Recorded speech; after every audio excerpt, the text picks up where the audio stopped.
Hi folks, I'm Alan Watt, and this is Cutting Through the Matrix on the 27th of August 2017. Have you ever wondered what a lifetime is? What do they mean by a lifetime? And generally it means anything from 40 years of age or so, up to about 70 years of age, a lifetime. It's not long at all.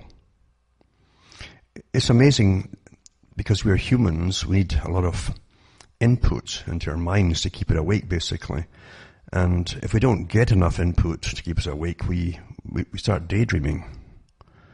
That's what all the so-called experts are always studying us say. And therefore, you have not just books to keep us occupied, very few folk read in it today. There's television today, and video, and computerization, internet, and so on.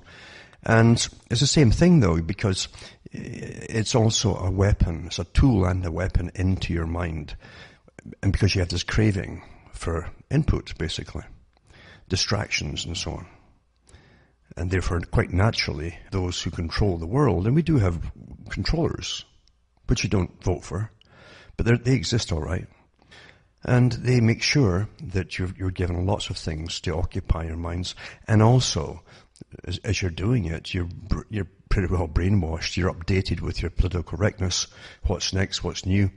And most folk will find it works awfully well on them. In fact, they question nothing at all if it's promoted from the top. But a lifetime is so short, really, isn't it? For us, as humans, we think it's a long... When you're young, it seems a long time. A lifetime, wow, I'll never get old, I'll never get to that age, and I'll never blah, blah, blah. It's strange that, though, isn't it? It's a built-in kind of survival mechanism and defense mechanism not to sit and fret or be depressed. Otherwise, you would. Your hair starts turning grey prematurely with the state of the world and all the rest of it. But our lifetimes tend to flash in when you think about it. And a good chunk of your lifetime is spent sleeping. Some more than others, even when they're walking. But that's another story. You'll find, though, that those who run the world and have it all sussed out with all their think tanks and their study groups that work on us all the time and train us as well, they actually know how they can get different parts of their agenda, their ongoing, it's a never-ending story, their agenda through, and how many years it will take for each part of it. This all came from the industrial era and the big industrial systems that were in existence in the 1800s. When they brought in people for efficiency, they were experts in efficiency, supposedly, and they'd study the workers and find faster ways to do each part of the job. Time and motions, they used to call it, experts. Getting more out of you for the same amount of money. And that's gone on to this present day, of course. But really, that didn't stop just with the workplace. It was meant to go into all of society. And from it, too, they knew that they could plan changes and make it happen throughout different generations. They could get a lot done in one lifetime, but they also knew that certain parts of the big agenda shouldn't be known to the public in any one particular generation. They didn't want blowback, so you simply say nothing about what's really going on, for instance. And the big boys, as I mentioned before, for instance, this strange group that has an inner party and an outer party called the Royal Institute for International Affairs - Council on Foreign Relations. And it's also got a European Institute for International Affairs for all the politicians in the EU Parliament. Now, to be in the group, actually, you have to have already sworn allegiance to having global governance. And so same with the Council on Foreign Relations. This organization had members of the Communist Party, every kind of party you can imagine. In fact, they didn't care about dictators either. And they had them in their organizations as far back as the 60s, 1960s, and probably before too. They use all types of people that have got power in any particular government or nation, and they'll use them But the thing is, they must all swear allegiance to the global governance principle. And they work towards it generation by generation. A lot can be done in one generation, but as I say, especially when you keep them the people busy or worried, or in wars, for instance. War is a great time for getting change through. Carroll Quigley said you can get more done on a social level, a scale, with change in 5 years of war than 50 years of peace, where you simply are left to use propaganda and marketing to convince the public to change their ways or behave this way or that way or whatever. But under wartime scenarios, you can really ram things through, because under the guise of saving you all, they can basically take all your rights and freedoms away and make you even change your diets, which they certainly did during World War II.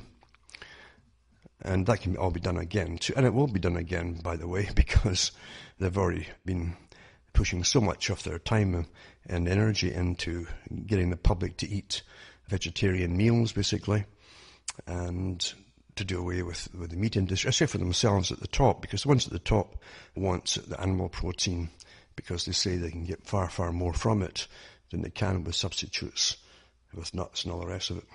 Anyway, that's a different story, but the fact what I'm getting at today is your lifetime is really a blip in time. And as you go through life, you'll always have this kind of halfway measure, this vague thing in your mind that this is where you're going to get to, and from then on you'll start declining into old age. But it doesn't really happen like that at all. It comes on rather quickly into old age, I think, really. And you'll see yourself changing physically, and things don't get regenerated in your tissues or whatever it happens to be just as fast. Just like youngsters, you probably remember when you're young and you scrape your knees on gravel or something and you get a good scab on it, and you can't believe in no time at all, within a week, it's almost healed over and there's no scar left. Well, that changes even once you're into your late 20s. That's changing already. And if you do the same thing again, you're going to have a scar. And it will take longer to heal. Now, the main point that I'm getting to here is that you're kept busy your entire life with nonsense. A lot of nonsense, really, which is called news. You're never given the real reasons for why things are happening. Never ever pretty well. Occasionally they'll tell you something which is obvious, like you're at war, and you'll know that when people start dying off around you, that you know, and so things like that. But apart from that, the rest of it is either spin or slanted news, and most of it is actually slanted to give you a basic acknowledgement that something is happening in that particular direction, but they'll put a spin on it as to why it's actually happening. That's very common, because you're not supposed to know the whole story to anything.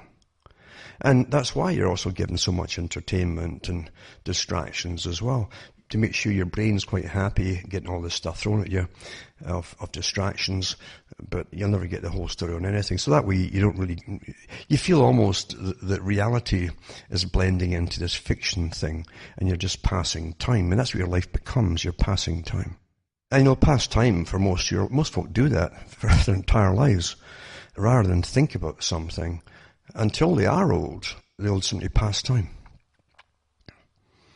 And I wonder where the time went. And then if you had access to some of the government in Britain's cameras in people's homes, which they actually have in some folks' homes, by the way, and I've done the stories on them before, if you had them, you could sit and watch those folks from 20, 30 years as they get older and older, watching TV or passing the time, anything, but sit and think about anything. They'll do anything at all except that. And that goes for most people. Plato talked about it. He said that for cities, which was the beehives for change, the artificial cities basically, because people are not meant to be crammed in to these really non-productive, in a natural setting, and are non-productive societies. Cities exist to feed off everything around and outside of them, because they can't even feed themselves. Everything's brought into them. So whatever they're surviving on is an artificial system, and it's based on money. So the real natural system is either hunting, gathering, and a nomadic life, or a basic agrarian society where you would, in small groups, feed yourselves, and there wouldn't be any money. So a city really is the system in which we live today. So in an artificial system where people are crammed together, you need a lot of entertainment, according to Plato, to keep the people happy. Otherwise you'll have revolutions and unhappiness galore, which always foments and causes mayhem eventually. So keep them happy, keep them entertained, and keep them full of really fictional things to think about.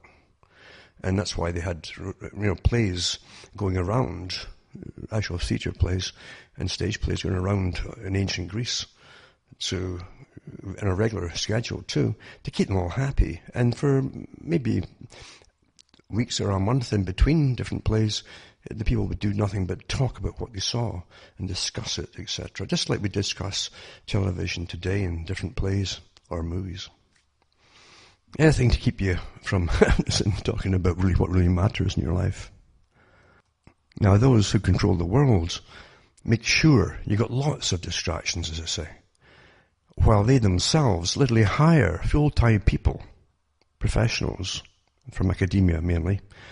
In fact, most of them are recruited in academia for different think tanks, and they work on different aspects of the big plan, the great work, the big plan for the world and for all of us.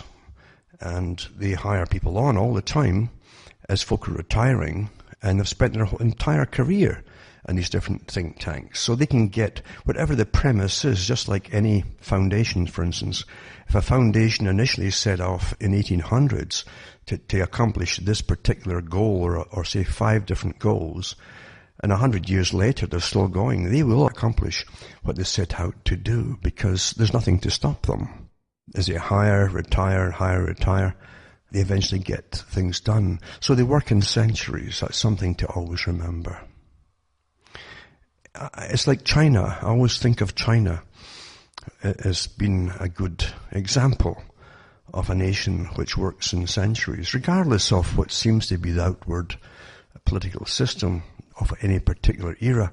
It really, in a sense, is unchanging, because those at the top of China, and China has its leaders too, and it's incredibly rich people as well, who are completely in cahoots with the rich folk who own the rest of the planet. That's why it works so well, this communist idea. It works awfully well because people will obey their government in a collectivist type society. It's ideal for capitalists, where the people will obey and put up with terrible conditions, working conditions, when compared to the West. That those at the very top can get the utmost incredible, massive profits for the few. And so it's a fantastic capitalist venture. But China itself has a way of working down through centuries. When you go into Indochina and other places, in Malaya and so on, old Malaya and Indonesia, you'll find most of the dominant people who run their countries financially and in business are pretty well, the vast majority are actually Chinese, even though many of them haven't even been in China. They were born in these other countries, but they still hold dearly to their own traditions. They teach their own language, they teach their own schooling, they teach Chinese history, and they're awfully successful working with each other. And that's the Chinese way, rather than the military way of invading countries. They can actually expand in a peaceable way, compared to the West, which tends to do it rather quickly, then suffers just as fast as well, actually. But anyway, China's a good example of working down through centuries.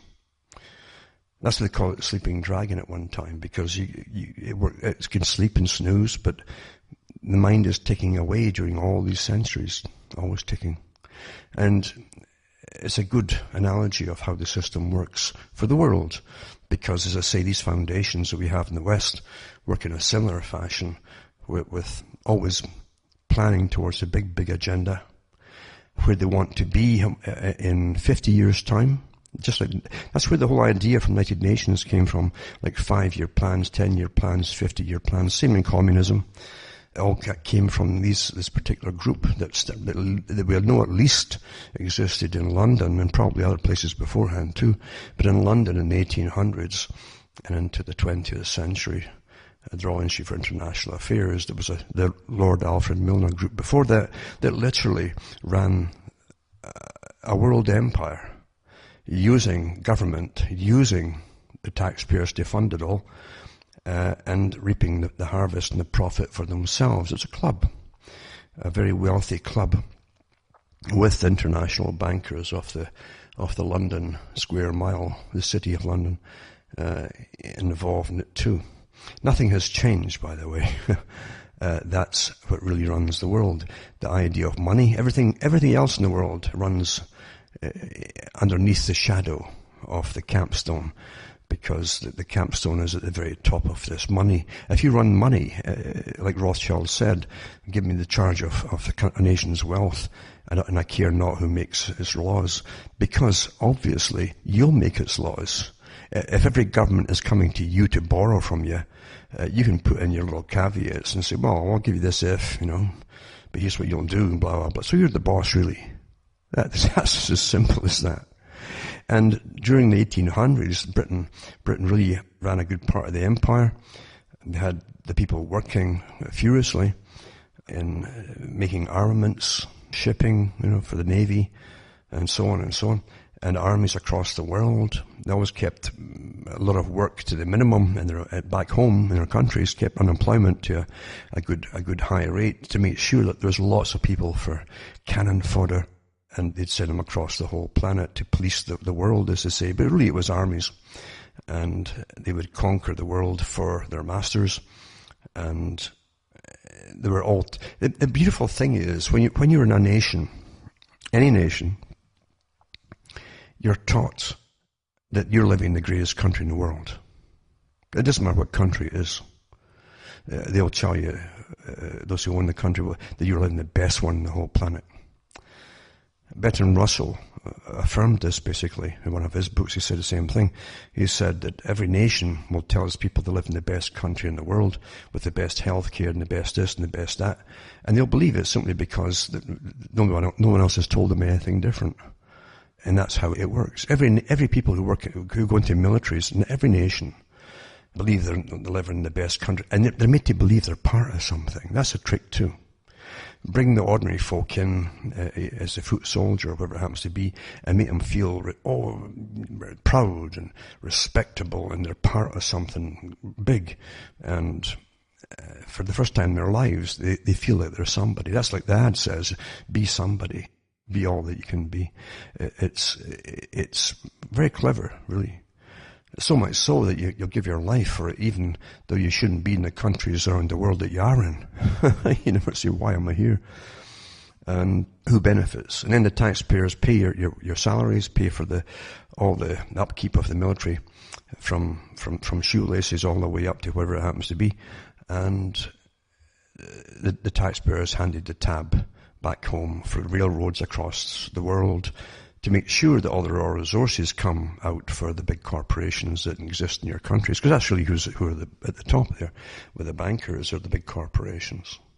No secret at all, in fact, but it's fascinating to actually understand it and actually live through a good part of it happening and watching it happen, still today. Plus, who benefits? You always say, who benefits? There's always someone benefits. Don't think that your nation is never at war with some country because they're bad people, like they tell you, they're bad. Like George Bush Jr. said about Saddam. Well, he had nothing to do, actually, with 9/11, but we took him out anyway because he's a bad man. And so that was the excuse for supposedly. But it wasn't. That wasn't the real reason. Of course it wasn't. Who benefits from, in that area? Who benefits? It's quite simple.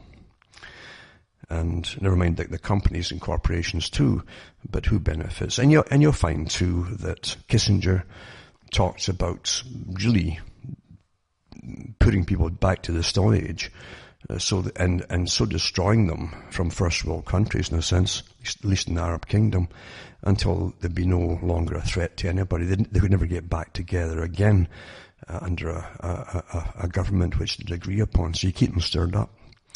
And that's happened in all the countries they had on the list at the PNAC group. So as I say, but there's always other people benefit too. Back in the 90s and then into the 2003 or 4, I put out some of the stories from Britain, for instance, and they showed you, they had articles and diagrams of pipelines they wanted to put through the entire Middle East for private corporations. And naturally, those people who are shouting loudest for the wars and so on just happen to work for the big corporations and they reap the harvest. Nothing changes. Nothing changes. Whether you're taking stuff out of India under the British regime in the 1800s, late 1800s, or you're taking it out of the Middle East under oil or natural gas, or whatever it happens to be, nothing really changes. But the fact is, big corporations, I mean big ones, run the world underneath still the shadow of the capstone. And the capstone has the money boys at the very, very top. And the money boys really is a small club at the very top. And yeah, a lot of them are often related to each other. And that's standard too. Even in government, you'll find that in high civil service, they like to employ relatives and children who've grown up of previous civil servants. They can trust them more. It's the same thing with the money boys as well. You have the money families, naturally, who are completely intermarried and keep the money together. But it's always to keep the big secrets together too. They don't want the public or anybody else knowing the fact that the whole thing's a con game. And of course it's a con game. If you could live quite happily back in, say, 1950 on maybe £10 a week, that's pretty good actually. Actually, that's quite a lot by then. And now you need almost about £800 to £1,000 per month.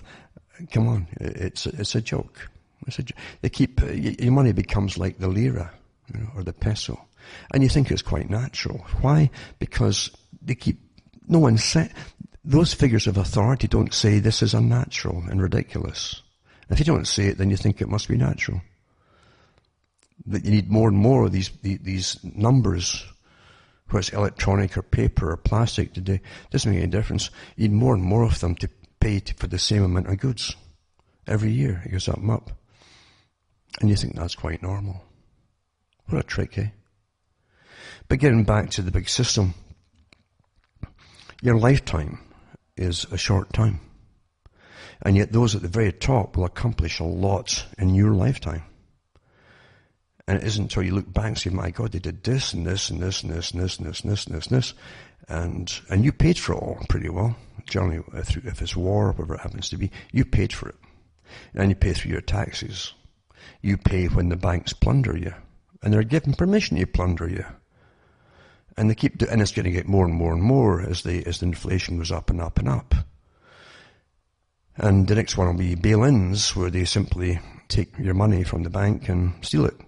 And that's been made to be quite legal today. That tells you a lot about your government and the actual system you're living under, when they can actually legitimize via a private club that belongs to the Royal Institute for International Affairs. Remember, the Royal Institute for International Affairs - Council on Foreign Relations set up the World Bank. They set up the IMF. They set up all these institutions to run the world. And they're private. And they're privately owned, all these institutions. You pay money into it. Your nation will, but they're privately owned. And they're not there for charity either. Anything but.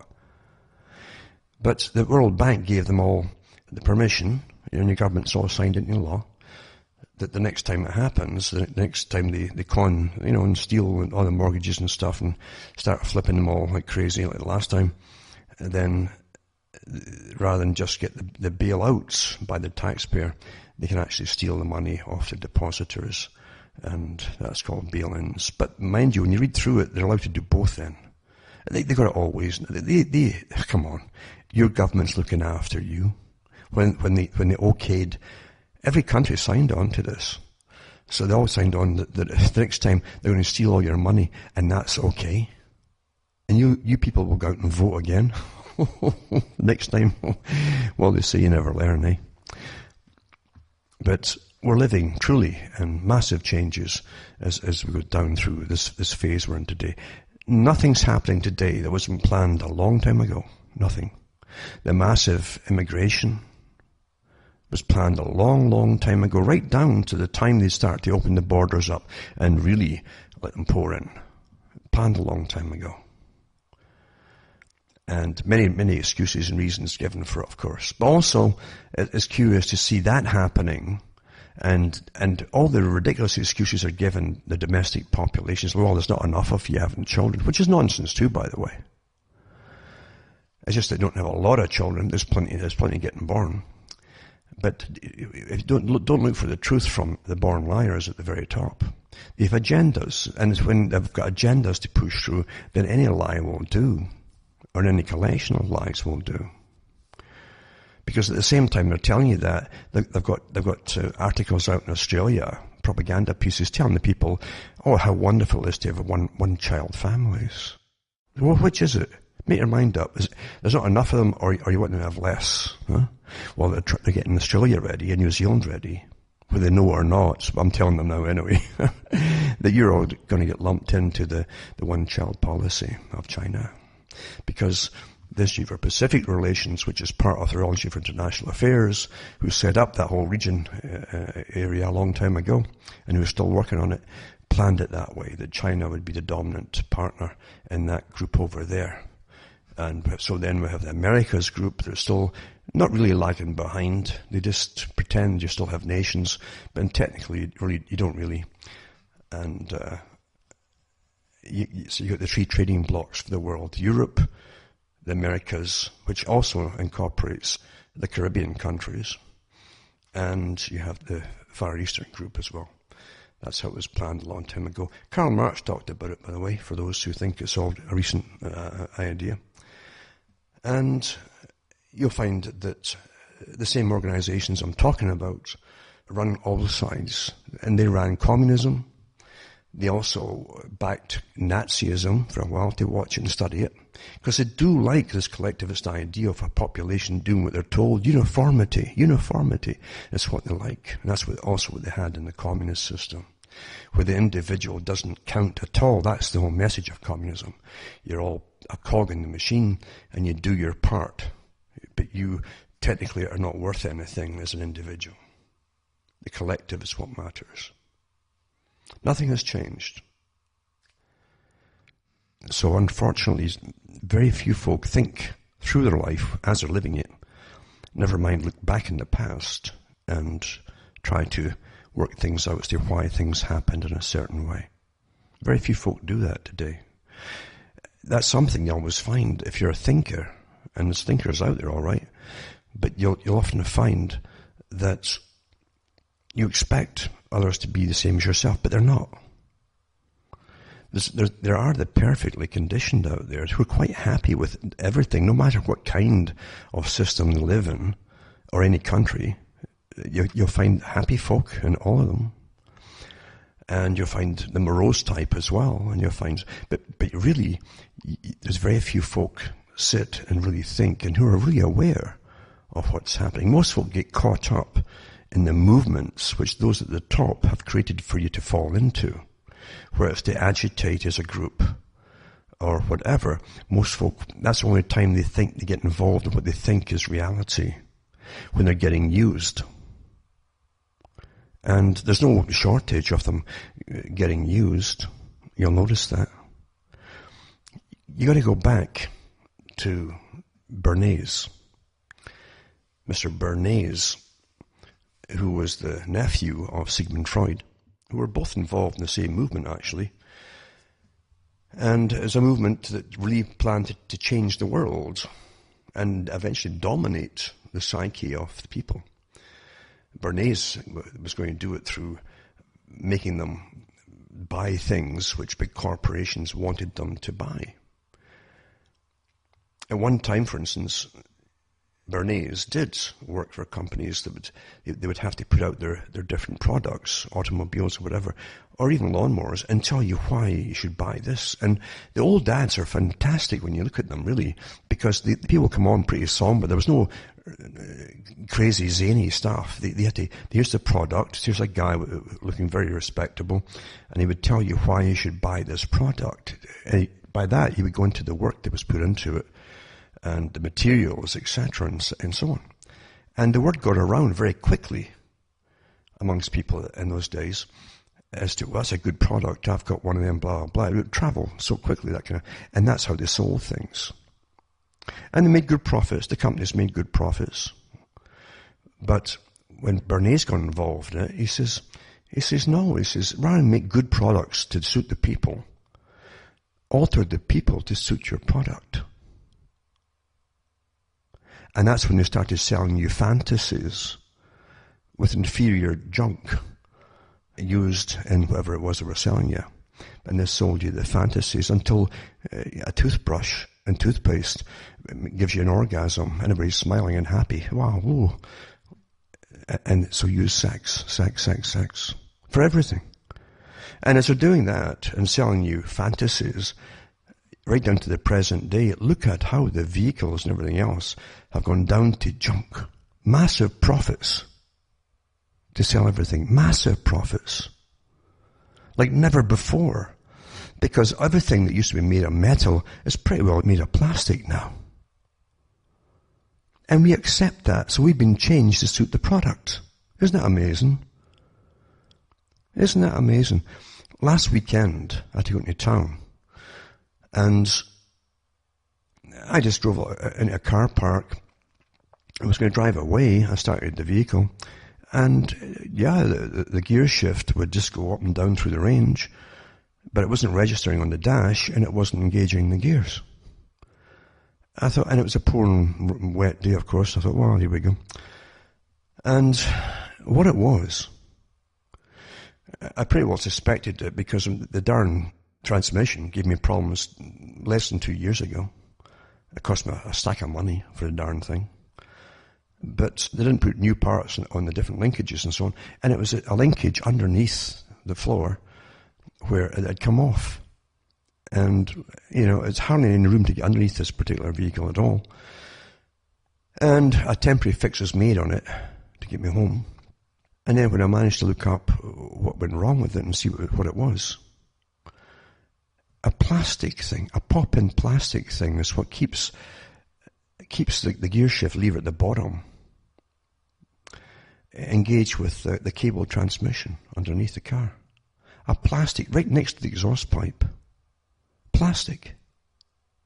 And it's such a common thing to happen. The plastic eventually busts off and probably melts or breaks and crumbles as it gets hot and cold, and away it goes. Underneath the vehicle too, where they get salt and everything else in the winter.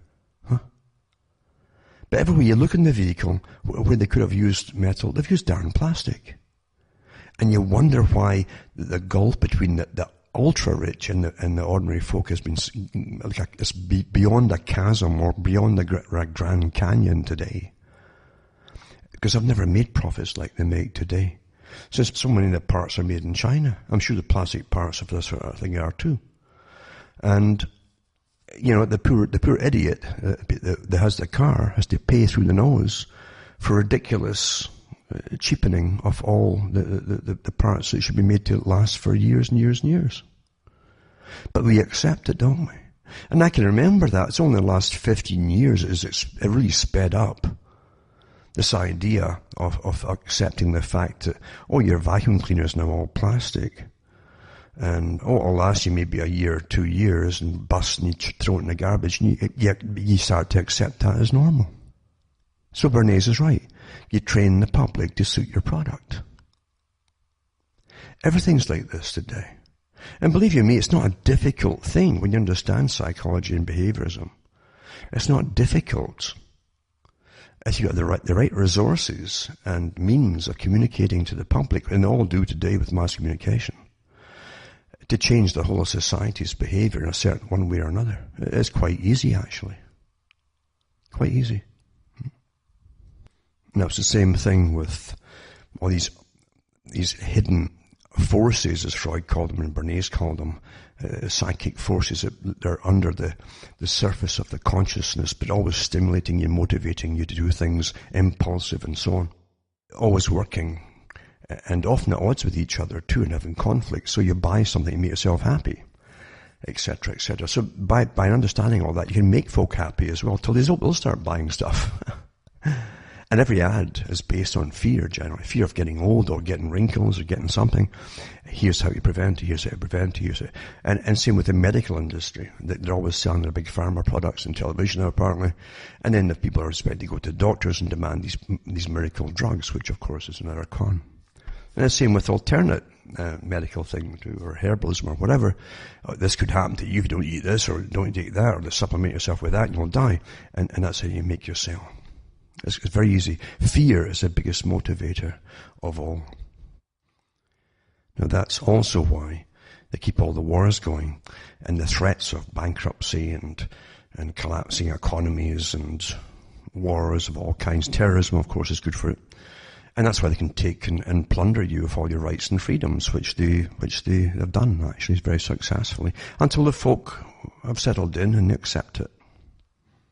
It's quite amazing to understand it, really. It's amazing to see it in effect and how folk don't really care now. They give out all their personal data at checkout counters and with whole queues of people behind them listening to them.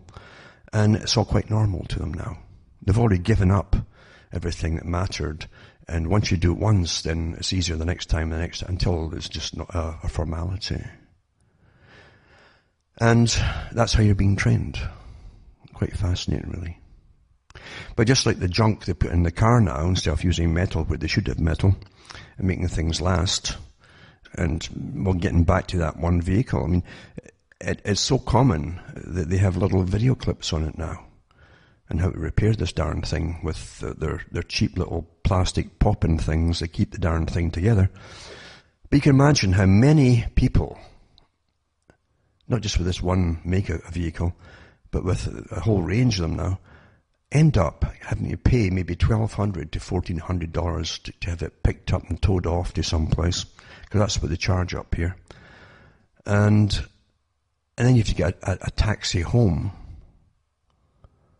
and then another taxi back in if the thing's been repaired, you know. All because a cheap piece of garbage that shouldn't even be seen in a vehicle. It shouldn't be anywhere near a vehicle. And there's no comeback for all this stuff for the public. There really isn't. Because big business is in cahoots with government, and we all know that, for goodness sake. Come on, let's not kid ourselves. Let's stop kidding us. Oh, we have the rights, oh, come on. Says who?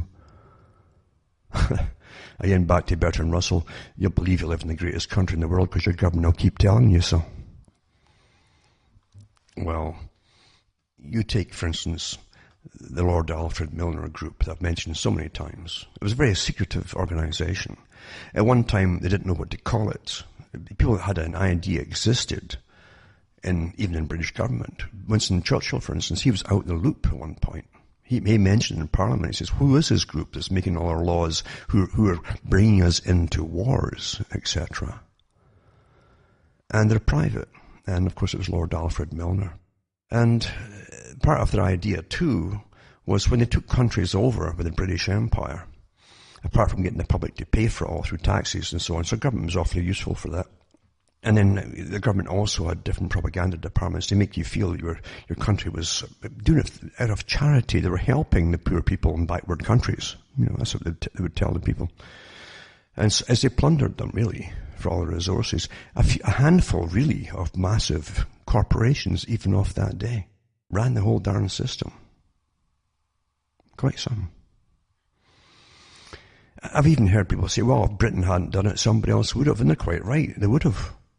Because it's a worldwide organization, the Milner Group. And their idea was to create a world government based on the same system, which had worked awfully well on the British folk who hadn't a clue, calling it democracy. And the British folk had no idea that they really did swallow this great propaganda that somehow, even the working class, we were over in those countries helping the poor souls and bringing civilized, and all that rubbish. You know, as, again, the small group that ran all these corporations just plundered these countries financially. Quite something. And the idea was eventually, which they had already planned too, after World War II, for instance, they really put into action, they would start to basically give them what appeared to be a kind of independence. But they still call it today Commonwealth of Nations. It was Lord Alfred Milner who came up with that slogan as well. Rather than British Commonwealth, a Commonwealth of Nations. But they didn't want to pull out of the countries until they set up the same system of government as Britain, for instance. And again, still linked with Britain with so many different ties. Eventually, they brought the US in to its full extent with World War II. And then after that, they gave the US the job of supplying the militaries and the tax money and so on, because Britain was completely wrung out dry. But not the guys who ran the corporations. Countries are awfully handy for these guys who go down through time managing international corporations. Now just think back a little bit, not too far for those who are younger, but you can look at that, what you've been taught about communism. The idea, again, it was called the Great Experiment, the second one, because the first one was America, the Great Experiment. Could people under the guise in the early phase actually manage to look after themselves without killing each other, etc.? It didn't take long to prove that it's quite easy to get them killing each other. And they moved on later on to the communist, the Bolshevik idea, which was the second experiment, where the so-called technocratic elite would run the world under a collectivist type system, and everything would be in the hands of the state or the central government. And because people were too stupid and selfish to manage life themselves, they'd have to be forced to work together for the greater good. And when you look at the Soviet system, when it was really coming into, and don't forget the Soviet system and the Soviet countries, the Russia, we in the West, you see Canada and the States especially, fed them right until the Berlin Wall fell. The greatest enemy you fed. Think about that. In fact, Canada, the Canadian government and the US government used to compete and even spy on each other and intercept each other's calls and plans and so on, as they vied for the contracts for selling grain to Russia. That was happening in the 90s and in the late 80s. Now, you go back to the Great Depression. Again, big banks plundered them. Poof. Money doesn't disappear, because money consists, when everything goes bankrupt, in real businesses and machine shops and things like that, and factories even. So they don't disappear. Someone gets them all. And the big bankers do. And then, of course, they can resell, etc. It's awfully lucrative to have bank crashes every so often. And then we bail them out and all the rest of it, and now they can steal your money as well. Wonderful, isn't it? And how come, as you progress, as they call it, progress, that doesn't, it gets worse actually. And they get more freedoms and rights to do it again. It tells you an awful lot. But anyway, look at government today, and look at the organizations that rampage through the world with their color revolutions, working either with the CIA or on behalf of the CIA and MI6 and maybe even the Mossad too. I think they're all combined, all these organizations, myself. Because George Soros is untouchable, and he definitely has been using his groups, well-trained, funded groups with headquarters over in some of the old ex-communist countries, where they train these people. They had articles in the early 200s about them training these people to go into the big demonstrations, the anti-globalist demonstrations, wearing the black gear and so on. Television had programs on them, and they trained them how to start the riots, etc., and get all the crowds involved in the rioting. You only need a few to get it started. It literally is basically a more advanced form of anarchism, trained anarchists. But really with a goal of what they want to get out of it in the end. And nobody stops them. If you were to set up an organization that says, okay, we're going to have mass demonstrations and riots, you'd be in the slammer so fast. But how come Soros can get away with this kind of stuff? He's only one of them, as I say. And it's because they're completely interwoven with what's called, this organization called the CIA, which is compartmentalized, remember. There's no doubt about it in my mind at all. And so you go into that. Then you go into, as the bank crashes in the 1920s and 30s, and Roosevelt got in, FDR. And Roosevelt was thanked and praised by the Soviets, and Stalin did it, for creating a similar system for getting the people back to work with these mass armies of workers. There's a name for it too. The taxpayers funded them, of course, to build roads, and they worked in the forestry and things like that. The same as they did in Russia, where the state was in charge of everything. And it's so similar, it's uncanny. And it's not by chance either, by the way. And then during World War II, don't forget too, in Russia, everybody, including the school children, had to do so much time on the land, in farms, etc. And they were doing the same thing in the Western countries into World War II, and beyond that actually, in Britain. The land armies and things like that. And the children too, they got time off from school to work on the land and the farms. They were encouraged to do so. That's not by chance, folks. But you don't call it communism when it happened in Britain, It was looked upon with a good face, just like the people in Russia would look upon a good face of them doing the same thing in their country. Terminology can really confuse you, And then again, if people don't use the right terminology, you won't connect it. But anyway, the New Deal was a new system, different from the old system of the Constitution of America, for instance.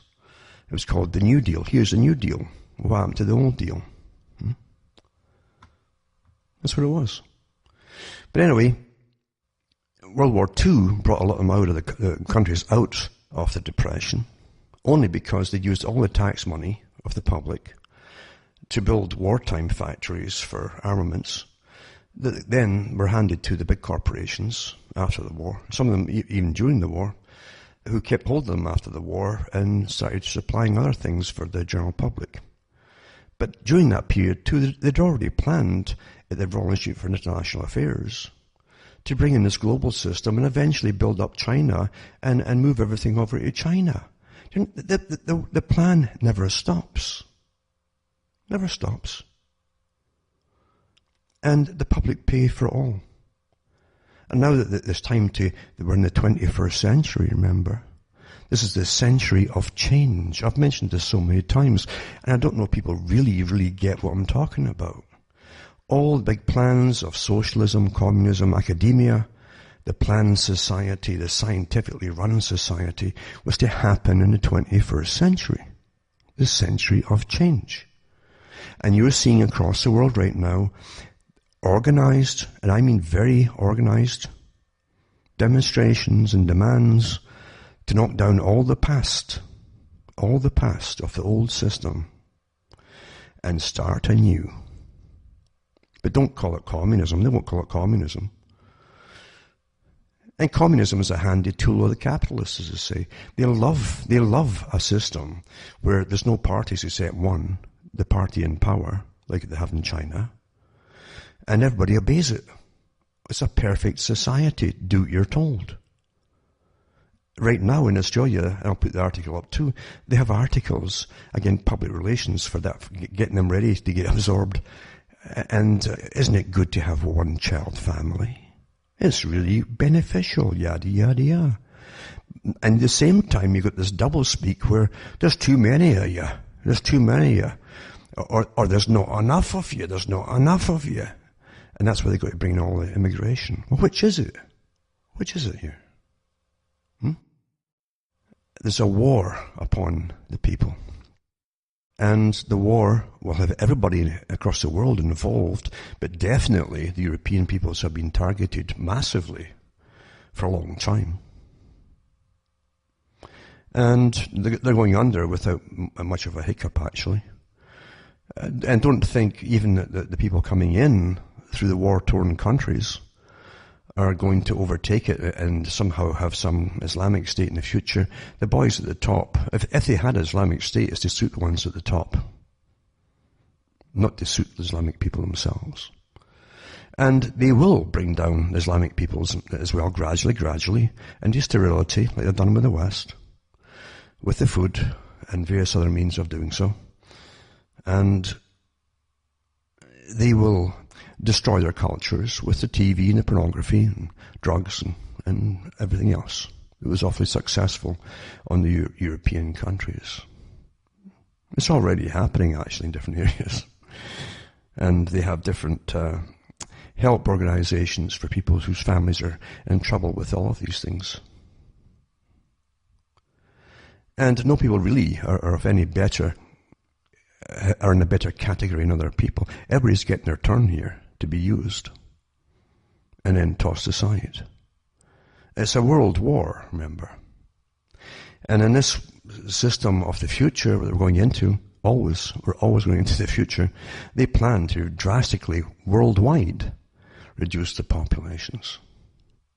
And you might think, oh, that'll be a long time away. As I say, how long is your lifetime? That's not very long. Look at all the changes you've seen already in your lifetime. And it did not happen by chance. Nothing happens unforeseen. Big business employs so many people to always try and project what they see coming down the pike. Well, the world agenda, the big boys at the very top, have lots of specialists constantly, like panels and teams of them. Teams of them, some think tanks, so that there's more bureaucrats in the think tanks than you have in your federal government for some countries. Literally looking down the road to make sure that everything they plan will come to pass in its good time. And they're quite right with most of it. And that is the present, really, and going into the future, is again the technocratic expert elite running on behalf of the true elite at the very top, the dominant minority, the world, run the world in a communistic fashion, socialistic fashion. That's quite something. Now, I'm just going to touch on a few articles before I get off here.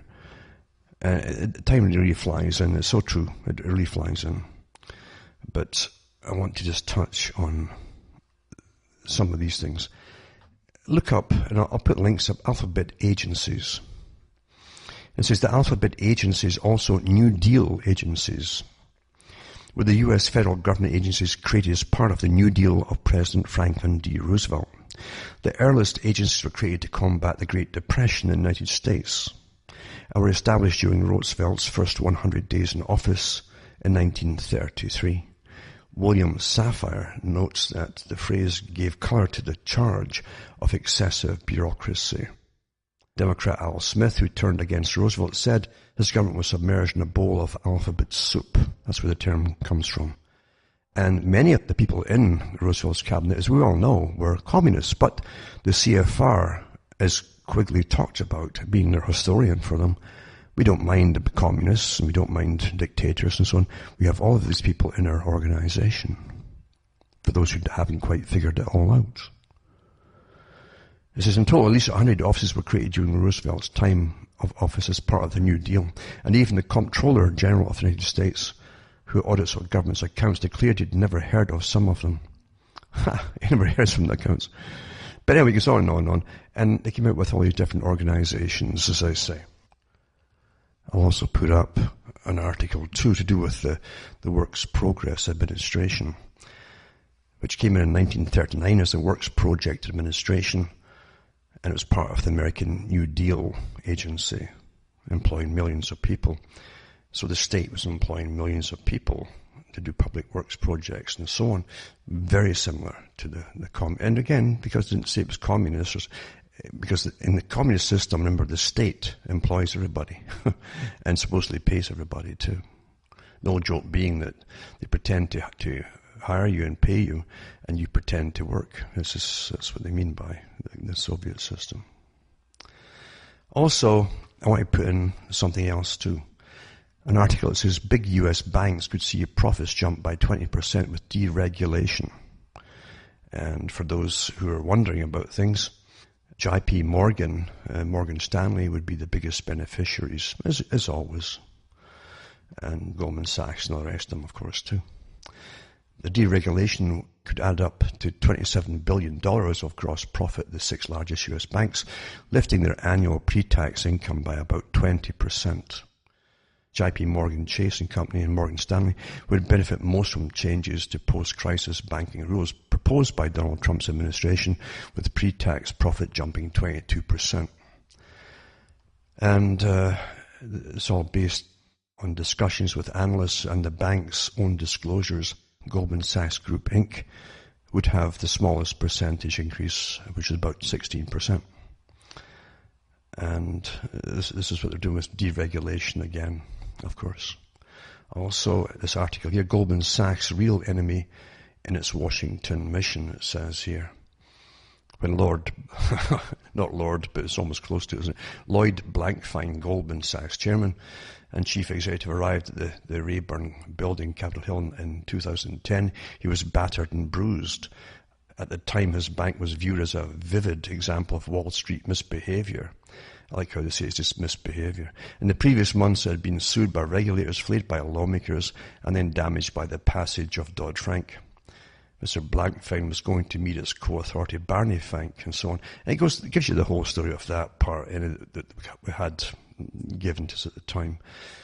But it's to show you that if the Obama years were a harsh time for Goldman Sachs in Washington, the election of Donald Trump has provided a new opening. Not only does the president regularly rail against job-killing regulations, he's made 2 Goldman alumni his point men on financial regulation. And we've got Gary Cohn right now. We've got this massive set of regulations built to regulate all banks as if they're equal. But again, yeah, it's business as usual. And everything goes full ahead for the money boys.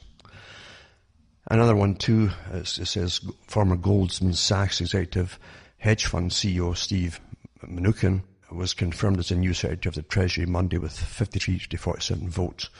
Over the years, he's been a Hollywood producer and a Democrat donor who's faced some controversy. And it goes through some of his history here at the CIT group and so on. It's interesting too that he's pretty well everything they want at the top, but he's also a skull and bonesman as well. Naturally, you know. We're still run by the same organizations they've been talking about for years. And it doesn't change. It really doesn't change. I've got the article too, is one child enough for Australians as to get them ready for, big changes again. And that's about it for tonight, I guess, because we're running out of time. It's astonishing though, isn't it, that when you really see what really is going on, it's the same things that have always been going on. This is what's going on. And the same boys and gals in charge of it all, of course. That's how the world really, really is. As they give us distractions and they give us little preparatory riots for the Agenda 21 and for the agenda for the 21st century and the century of change, where all these things eventually will be put through into this globalistic planned society where everyone will be working and living in some kind of collectivist system inside their overcrowded, designated parts of the cities. And it's all to come this way. It's all planned this way by our betters, our masters, the ones who bring us the great wars and all that, and who benefit from it too, and who get all those in academia to spin it off with their think tanks into palatable fairy stories for us all to believe in. From myself, Alan Watt from Ontario, Canada, this good night. May your God or your gods go with you.